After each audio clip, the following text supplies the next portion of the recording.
I'm going to give you a very analytical presentation. That's been most of my life, because sometimes I feel Afghanistan is all about what's going to happen today, what's going to happen tomorrow, or what happened yesterday. But I'm going to run you through history for the first 5 to 7 minutes and then talk to you about why we think we are where we are, because it links to where the world needs to go in the future.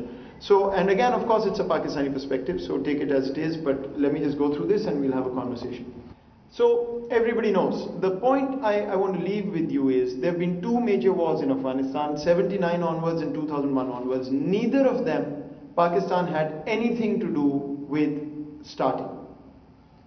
In fact, both of them, Pakistan is the country that has suffered, and frankly, I wish neither of them would have happened. But in any case, starting with the Soviet invasion, Pakistan was the frontline ally for the West.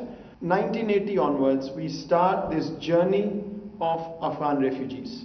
At the height, 5 million, approximately 5 million Afghan refugees in Pakistan that we were hosting, mostly from our own resources. Just keep marking what I'm telling you, and I'm happy to talk to you and think about who else would have done this.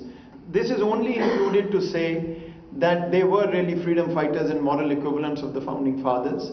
These are the very same people we started calling terrorists on 9/11. There's a dichotomy here, which I'll come to, but please do register this. The war goes on through the 80s.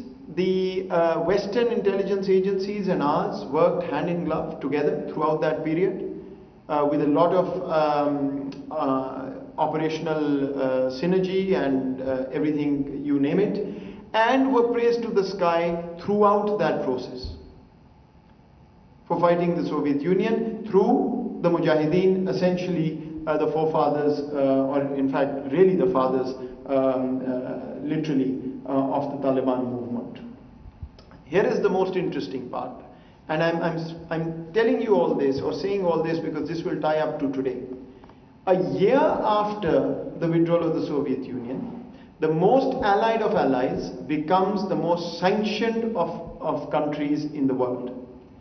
A year later, the President Amendment comes in by the US, and we are told, you are now out of our orbit. Not only that, we are not even going to allow any arms sales or any concessions, even when we were buying from our own money. For those of you who don't know, Pakistan bought F-16s from the US, Pakistan getting F-16s and assistance. Through the 90s, there were F-16s that Pakistan had paid for, parked in a desert in New Mexico. The Americans refused to give us the F-16s, charged us parking fee, and ultimately gave us soybean oil for those F-16s. And the soybean oil did not fly, even if we tried. This was the 1990s. Going from moral equivalent of the founding fathers to Pakistan being the ally, to suddenly Pakistan is the isolated ex-ally and now sanctioned country, and nobody was. 3 years the government held, the government that the Soviets had left, held. In 1993 the president was ousted, in fact killed, and the civil war started in earnest. There was already violence, but civil war started in earnest. Afghanistan basically went to hell in a handbasket. It was a total collapse of any semblance of stability in the country. The Taliban were formed in Kandahar, which is the southern city of Afghanistan, in a small mosque. These were religious devotees, many of them born in Pakistan as Afghan refugees. The refugees that we did not bring into Pakistan, but were forced upon us. And we, of course, they are brothers and sisters, and we did take care of them, but we did have to deal with that, and these people were born there. A lot of conversation about Pakistan creating. Let me just say this much about the Taliban. At the time, the only thing that the Afghans cared about was stopping open rape on the streets of Afghanistan and making sure that people could wake up and sleep without being murdered. This was the only conversation in that Afghanistan. That's the level of the civil war. So today it's very easy to turn around and say, oh, Pakistan supported the Taliban. Pakistan only supported some semblance of stability in Afghanistan at the time, where there was no option, refugees coming over, and between 1980 and 1996, those 5 million refugees, not their fault, but the border brought in gun trotting, narco trafficking and crime in Pakistan. We had never seen those things before in the way that they came into Pakistan. This was the reality of the 90s that the world very easily forgets. In any case, the Taliban take over most of the country. The rest is history, and we get to 9/11. What happened? Why have I gone through all of this for you? On 9/11 dawned a reality which was then formally acknowledged by the US President George Bush and many other Western leaders. Number one, a mistake was made by abandoning Afghanistan and Pakistan. Why? Because it left a security vacuum that was filled by what was later called Al-Qaeda and many other names, the terrorists or the freedom fighters of yesteryear. How could that happen? Because Afghanistan was in total chaos. It was free for all, everybody and anybody was there, tons of money was flowing into Afghanistan and being used for whatever purposes, but there was a major security vacuum. Second, and please note this point, for the average Afghan, they had been betrayed. They had been used, abused and thrown away. And the sentiment in Pakistan was not much different. Here is a country that suffered so much, fought, 1 million Afghans lost their lives, all these refugees, millions in Pakistan, and Charlie Wilson's war, if anybody has seen the movie or read, it was I think $50 million or $5 million maybe that he'd gone back to ask for from the US president, who said, I've had enough of Afghanistan, thank you very much. The result is exactly what we saw.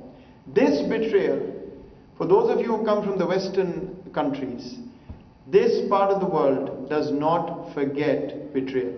Keep this in mind. It does not forget how it was treated. And then what was talked about, I lived in the US for about 15 years. Every time in the policy circles, the conversation was, we made a huge mistake by breaking ties with the Pakistani military. We could not understand what was going on on the ground. We had lost touch with the local dynamics of Afghanistan. This is the US speaking and the Western world speaking. And so all of this essentially, as far as the West was concerned, was a non-issue. Abandonment, betrayal, no contact with the ground, intelligence or otherwise. And so the West had become, for the people in Afghanistan, from the leading patron who financed and fought the war to an untrusted, selfish foreign power. I'm telling you of the mind of the people in Afghanistan. I'm not claiming that this is correct or incorrect. This whole presentation is really relaying to you the sentiments of the ground. So please don't quote me saying that I am saying this.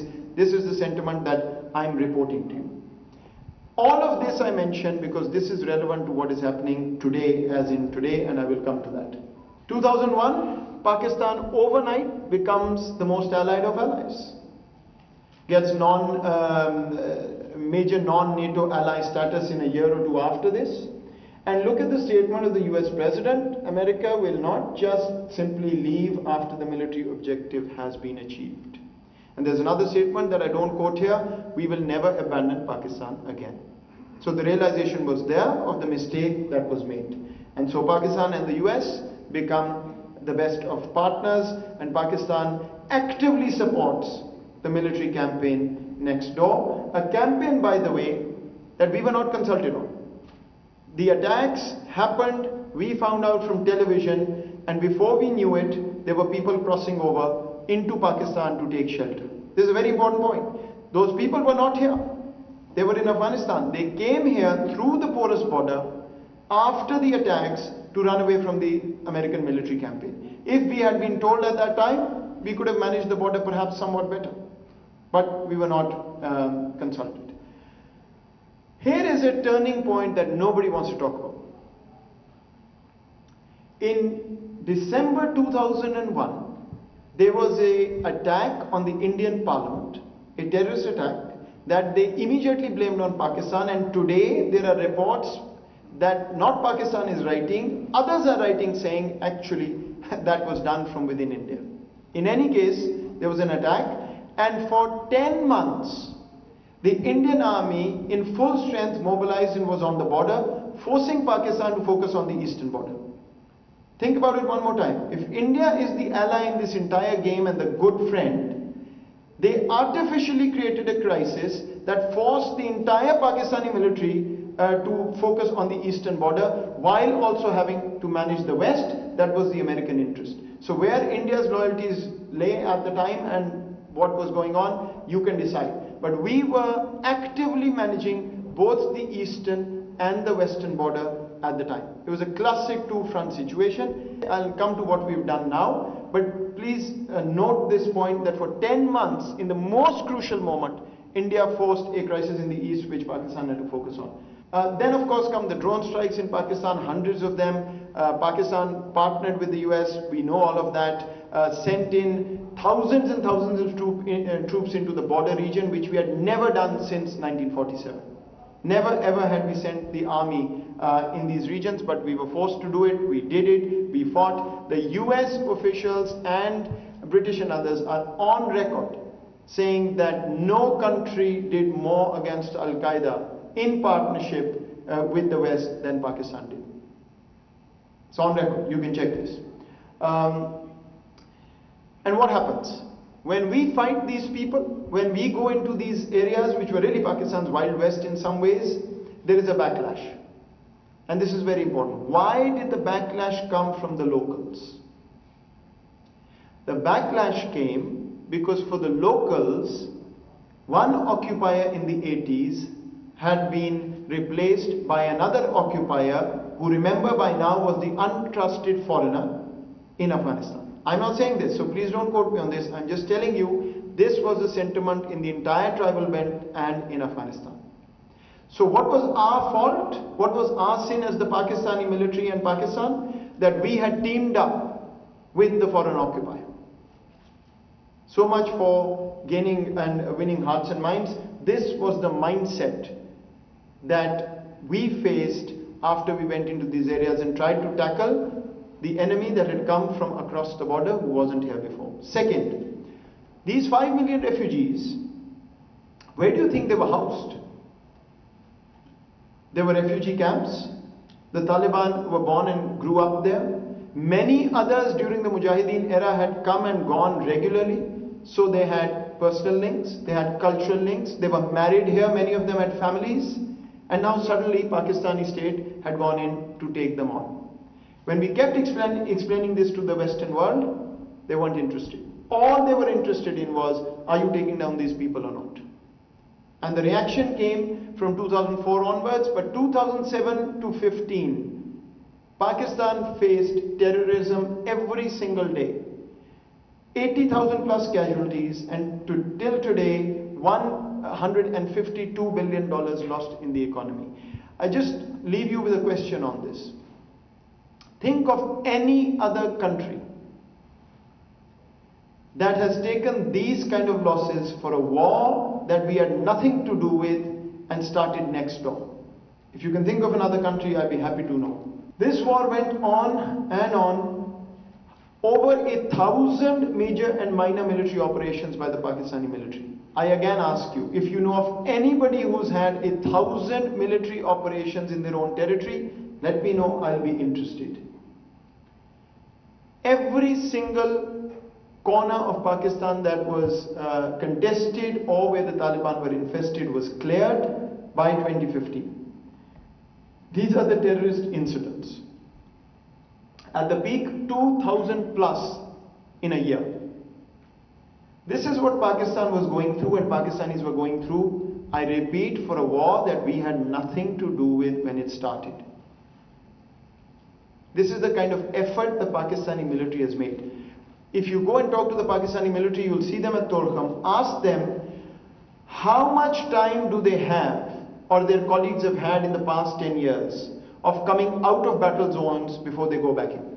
No other military in the world has had the kind of rotation that the Pakistani military has had to have. They have literally been fighting for the past 10 years.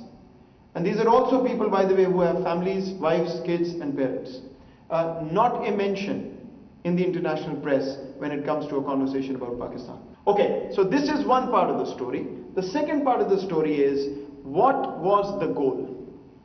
And I'll talk about that, but in 2013, a conversation began that there should be a dialogue with the Taliban. And so an office was opened in Doha, the famous Doha office that we all know now. For I think 2 years it was closed before it again opened or whatever. But the point is, there was a thought that we should talk to the Taliban. We, of course, being the international presence in Afghanistan. But our conclusion of the first 2 years of this quote-unquote conversation was, the only effort that was made was to try and break the Taliban from within. How? Talk to the Taliban, and the others who are hardliners will start opposing those who are negotiating. It was a non-starter because there was a fundamental misunderstanding about what the Taliban were doing. They were essentially fighting an occupier. Keep in mind what I told you earlier, in their mind. I'm not at all saying this. There was a UN resolution under which the international forces came. We completely understand that. I'm just explaining to you what went wrong in terms of understanding what the fighter was thinking about. And then in 2015, Pakistan was asked and asked and asked to try and facilitate a dialogue. And in Burban, which is a hill station an hour or two north from here, we brought together a meeting where the Taliban, some of the Taliban were there, and some of the American representatives and others, I think from the Afghan government, not government, but some of their reps were there. This is a very important data point, because Pakistan had bent over backwards to do whatever it could to use its leverage to bring, and I'll talk about leverage later, bring these people to the table. And please go and look at the press the day after. The conversation was, Pakistan has brought these people to Burban. This proves Pakistan controls the Taliban. This proves Pakistan has been lying. So for all the effort that we made, we were given a very clear lesson that we better stay out of this. Otherwise, all that will happen is that we'll be blamed for the effort that the international community asked us to make. In any case, a dialogue or whatever you want to call it proceeded, whichever way it did. This is a gentleman, happens to be the Prime Minister of Pakistan, who was labelled as Taliban Khan for years and years. And his basic fault was that he kept telling the world, you won't find a military. Stop them. The Afghans come back and say, you dare not stop these people, this is customary, and they will continue. To this day, the Taliban, by the way, are saying the same thing. Then, fencing. We said, okay, nobody's going to do anything, let's fence the border. The US, Afghanistan, sorry, we're not interested. In fact, the Afghan government opposed it. Think about it. If their number one problem was the border, we are saying fence the border. They say no, don't fence the border. Okay? 97% of the border is fenced today. Then we said, let's do formal border crossings. No informal border crossings. The answer was no. Afghans are allowed to cross whenever they want. And last, we have now in the last 2 years said formal visa regime. And there's been resistance on that from the Afghan side. So if I am guilty, would I be bending over backwards to say, let's block this so that the problem goes, let's have visibility so that the problem goes? The answer is no. We don't want to do this. Why have we done this? Because, ladies and gentlemen, Pakistan's problem is that for 20 years there's been terrorism flowing from the other side. You don't want to believe me? Don't believe me? Read our dossier, please. India has been perpetrating terrorism. The Baloch militant organizations are active there. The Americans have told the world that they've killed X number of TTP, Pakistani Taliban, in Afghanistan. That's why we are manning this. But if it was the problem of Afghanistan, they should have been more eager than us. It was the polar opposite. So think about whose sincerity you want to question. So when we are now being told take more refugees, please think about how we will know whether it's ISIS coming, TTP coming, or a real refugee coming. Osama bin Laden? Absolutely an intelligence failure. There's no question about it. Not only by Pakistan, by the entire world. Clearly, the entire world's intelligence was in this region, in Afghanistan, etc. How he ran away from Afghanistan, somebody should answer. I don't know. Here is the only thing I'll put to you. Anytime there is something that happens in Pakistan, our intention is questioned. Double game, you must be doing this. Anytime it happens anywhere else, it's capacity. When we kept saying for years, we are fighting the Pakistani Taliban, India is on our head all the time, we cannot tackle all the problems everywhere ourselves. So let's take the refugees back, let's do the fencing. The answer was no. Right? This on the right is the picture of the hotel where the 9/11 hijackers stayed. 5 minutes from the Pentagon and about 7 from the White House, where they trained, prepared, and then went for 9/11. I've never heard any responsible person saying this was all planned. But Osama bin Laden is found, and immediately, how could you not know? 7/7 London. Anybody says the British state was involved? And there was very, very much order in London and New York and Washington when this happened. There was chaos in Pakistan. This guy, Osama bin Laden, from his compound, it is today publicly known, documents were found, USBs were found, in which there were letters he was writing to his accomplices saying, Pakistan has joined the infidel, cause maximum casualties on Pakistanis. I want to ask you, we have to be mad as a nation if this guy who was ordering his people to kill my family would be harbored by me. I mean, we really have to be mad. So this insults Pakistani minds when this happens. This is just now a book has come out by Peter Bergen, the famous guy who interviewed Osama bin Laden, I think whenever, 2001, or I'm not sure whenever, who's done a lot of work on Al-Qaeda. I'll let you read it. After all these years, every official there was involved says Pakistan did not know. But this conversation keeps coming back again and again. And finally on the celebrations. Yes, there were celebrations. We saw pictures as well. We investigated. In Afghan refugee camps. They have support. They were born there, some may have friends there, they've grown up there. The question to ask is, after 2 decades of development on the other side, why are these people still not converting? I don't know. Pakistan gets a bad name, but that's the reality. And by the way, overwhelming majority of Afghan refugees are law-abiding citizens, colleagues, citizens of Afghanistan who are colleagues in Pakistan who've grown up here, including, by the way, many in the Ashraf Ghani government, whole Afghanistan cricket team. Right? And many others. So the point is, yes, it happened. It happened in the refugee camps. The answer remains dignified return, or please don't blame us. We have been the most gracious hosts the world has seen. For all of you who've come from other countries, look at the conversation in the West about refugees. I was shocked to read, paraphrasing, but G7 or UNSC, one of the two. I was shocked to read that they came out saying that the migration problem should be contained within the region. So the region seems to be the free for all and everybody else should be protected. That's how gracious we've been. Finally, where are we today? I've taken you through a lot of history for a reason. You can ask me questions about the present, but from Pakistan's perspective, the world has a simple choice. Go back to the 90s, make the same mistake again and get the same result. Don't expect a different result from the same policy. Or let's learn from our collective mistakes and go for a better future. If you were to learn from past mistakes, this is a very interesting, I almost feel sorry, but this is Senator Joe Biden in 2002 saying, letting Afghanistan degenerate into a state of lawlessness that made way with the Taliban. After the Soviet withdrawal, America turned its back as the country disintegrated. And Secretary Clinton, we will not abandon you, we will stand with you always. Is the world going to do it or not? Because the average Afghan is asking a very simple question. Are the only Afghans you care about the ones who were fortunate enough to be associated with your organizations? Or do you care about the 35-40 million who are going to be left behind with nothing else in their power? So, to bring it all together, what are we saying to the world?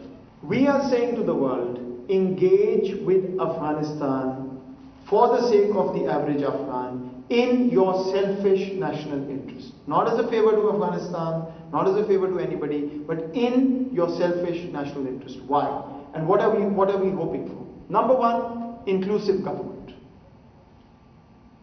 Number two, respect for human rights, keeping in mind the Afghanistan context, which is only realistic. Third, an economic and governance support to avoid a collapse. So there should be some international economic plan at some point. Fourth, recognition question. We are not going on our own, we are saying coordinate with the entire world. Let's come up with a way to engage and figure out what the right terms of recognition are. Fifth, please don't miss the opportunity that the Taliban have basically made the right statements and the right noises so far. They could have come into power and said, thank you very much, we are going back to the old. They're actually trying very hard to signal to everybody that they want legitimacy. So that may be a window of opportunity to engage with them. The result I don't know, but there is a window of opportunity. The next bullet is important.